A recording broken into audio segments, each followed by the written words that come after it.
Selamat datang di Project Crime Fiction. Di channel ini saya akan banyak mengulas segala hal tentang dunia fiksi kriminal, mulai dari novel hingga film yang bertemakan fiksi kriminal. Harapannya, semoga nanti ketika kalian sudah menyimak ulasan saya di channel ini, kalian bisa mendapatkan feedback positif untuk perkembangan cerita fiksi kriminal yang sedang kalian buat. Nah, pada pembahasan hari ini saya akan membahas hal terakhir mengenai plot dan story mapping ya. Setelah sebelumnya saya menjelaskan sedikit panjang lebar mengenai plot dan pentingnya seorang penulis melakukan story mapping, nah di ulasan kali ini saya ingin memperdalamnya dan memperjelasnya lebih dalam lagi. Semoga kalian nanti yang sedang writer's block atau mungkin ingin menciptakan cerita fiksi kriminalnya yang pertama akan terbantu dengan ulasan saya ini. Nah, untuk reminder ya, sebagai pengingat bahwa story map ini adalah sesuatu yang seorang penulis butuhkan ketika dia sedang mengerjakan atau sedang merancang sebuah plot ya. Saya sering dan berulang kali mengutarakan bahwa membuat plot cerita ini ya, ibaratnya kita itu membuat sebuah rumah, merancang sebuah rumah. Nah, plot ini bisa saja adalah draft gambarnya atau tiang-tiang penyusun bentuk rumah ini, sehingga mau apapun bentuk rumah ini nanti, jika strukturnya jelas, maka rumah ini akan berfungsi dengan baik. Minimal fungsinya dulu berfungsi dengan baik.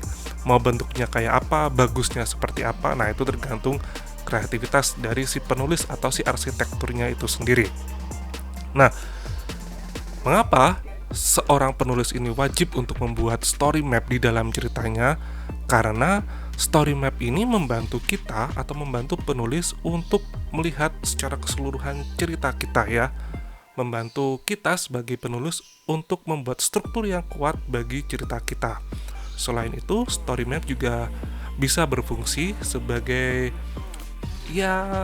monitor bagi penulis untuk melihat di manakah letak plot hole dalam cerita yang sedang ia buat. Nah, di samping itu, dengan adanya story map yang baik, seorang penulis mampu meletakkan unsur-unsur tambahan yang sekiranya menarik dalam ceritanya, atau sebaliknya, dia bisa mengetahui mana unsur-unsur yang kurang menarik dalam ceritanya sehingga dia bisa memperbaikinya. Walaupun dia tidak harus memperbaikinya dalam jumlah besar ya, tapi dia at least dia bisa memperbaiki apa yang kurang dari beberapa part di ceritanya. Saya akan beri sebuah contoh ya, di mana saya ingin membuat sebuah cerita yang tokoh utamanya adalah seorang perempuan. Karena Project Crime Fiction ini membahas genre fiksi kriminal, maka perempuan dalam cerita ini pun saya masukkan ke genre fiksi kriminal ya.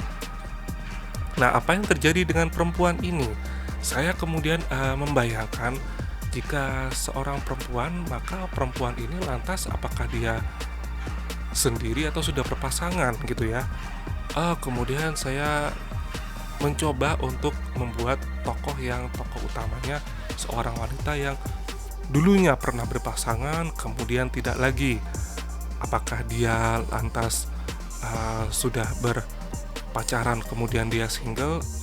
Saya ingin ke permasalahan yang lebih tinggi lagi, misalkan seorang perempuan yang sudah menikah kemudian atas sebuah kejadian apa dia kemudian divorce ya, berpisah dengan suaminya.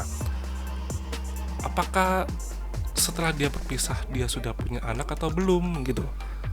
Nah, untuk menambah kesan masalah dalam cerita ini, saya membuat si tokoh wanita ini sudah tidak bersama suaminya.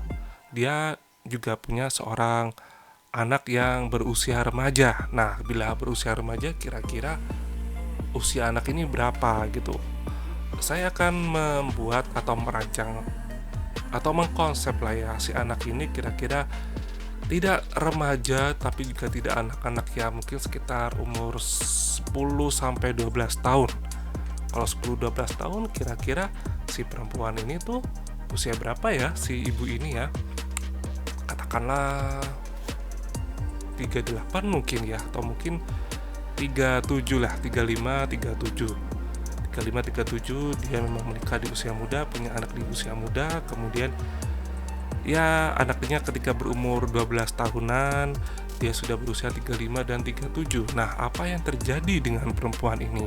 Atau apa yang terjadi dengan seorang single mom yang satu ini? Nah, mari kita simak di ulasannya di pemetaan yang sudah saya buat.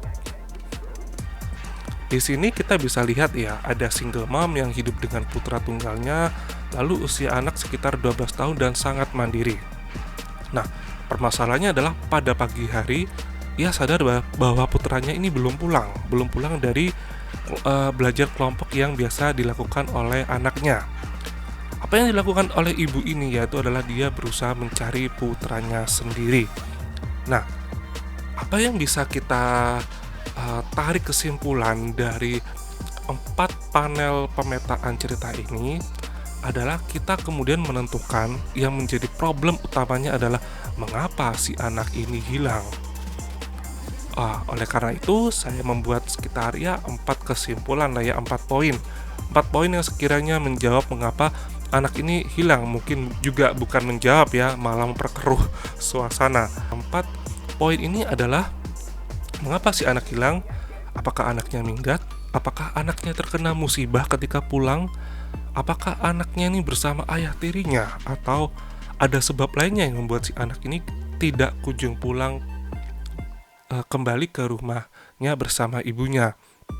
Nah, dari alasan-alasan ini yang mungkin bisa bertambah lagi atau mungkin elaborate lagi menjadi alasan-alasan yang lebih menegangkan dan lebih lebih yang jelas lebih masuk akal ya atas hilangnya si anak ini, maka apa yang harus saya lakukan adalah saya lantas menyusun bagaimana ending cerita ini setelah awal atau setelah permasalahannya dulu ini muncul. Ada seorang wanita yang kehilangan anaknya, lalu bagaimana cerita ini harus berakhir. So, ketika saya membuat story map, saya biasanya berawal dari sebuah premis ya. Berawal dari sebuah premis. Kenapa nggak berawal dari sebuah ide? Iya, berawal dari sebuah ide yang kemudian berkembang ke sebuah premis. Karena menurut saya kalau berawal dari sebuah ide ini masih sangat basic ya. Sama halnya saya mengatakan bahwa wanita itu cantik. Cantiknya seperti apa? Apakah cantik seperti Eropa? Cantik seperti orang-orang Jawa? Orang Tionghoa? Ataukah mungkin orang yang berketurunan Timur Tengah? Kita kan nggak ngerti, nggak spesifik saya ngomong orang itu cantik gitu. Atau saya mengatakan pria itu sangat tampan dan berwibawa. Nah, tampan dan berwibawanya nih wajahnya seperti apa dulu? Nah, disinilah saya sering berawal dari premis, karena bagi saya premis ini sudah seperti udah kayak khusus ya lah ya, nggak terlalu general. Premisnya adalah ibu yang kehilangan anaknya, yang dia adalah seorang single mom. Lalu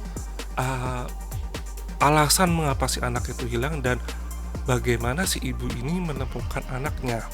Nah, poin-poin inilah yang akan saya gunakan untuk mengembangkan cerita saya nantinya. Kalau misalkan kalian pada akhirnya bingung misalkan endingnya kayak gimana ya harusnya ya, si ibu ini endingnya harus bagaimana? Apakah dia bisa menemukan anaknya? Apakah dia tidak bisa menemukan anaknya?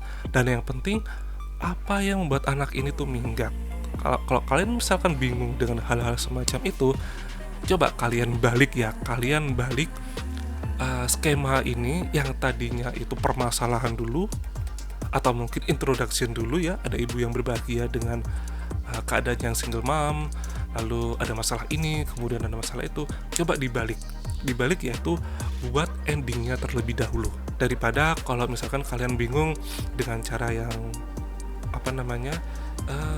pada umumnya ya, awalan dulu, kemudian masalah, kemudian berakhir dengan ending. Mungkin kalian bingung dengan seperti itu, mau bikin ending yang bagaimana kalian bingung, coba dibalik dulu endingnya dulu atau jawabannya dulu dari cerita, kemudian baru tentukan masalah, atau setelah masalah selesai baru kalian bisa membuat bagaimana cerita ini kemudian dibuka oleh kalian. Misalkan saya berpikir seperti ini.